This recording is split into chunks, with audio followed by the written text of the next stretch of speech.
Letošnji ogenj v Alpah smo posvetili izzivom gorskega sveta.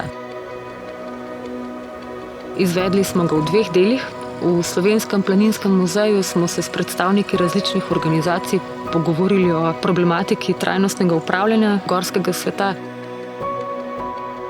od naslavljanja področja turizma, upravljanja z zavarovanimi območji, problematike nosilnih zmogljivosti in tudi energetske oskrbe koč.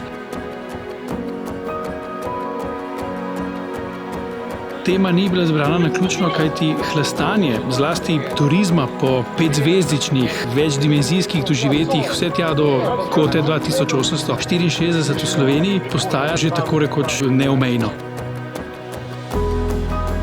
Tukaj nas vse bolj skrbi tudi spričo povsem jasnih projektov, ki se v slovenskem medijskem prostoru pojavljajo, da Slovenija nima enotnega odgovora, kako ravnati z visokogorjem. Upoštevati moramo, da so gore enoten, kompleksen ekosistem, ki pa ima seveda zelo omejene samočistilne sposobnosti, hkrati imajo pa neizmerno doživljajsko vrednost. Danes pa smo se z mladimi podali na Zabrežko planino in izvedli delavnico o nosilnih zmogljivosti, se hkrati seznanili z območjem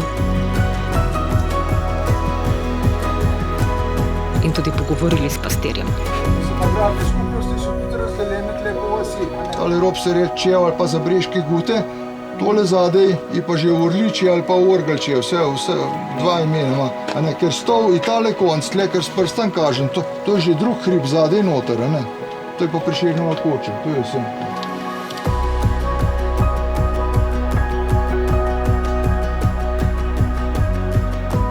Gore v Alpah so divje, neokrnjene, lepe in zares prvinske tam, kjer smo se tako odločili. Se pravi, treba je doseči dogovor, v katerih delih gora se določene dejavnosti morda smejo početi in na kakšen način, katere pa je seveda treba pustiti neokrnjene.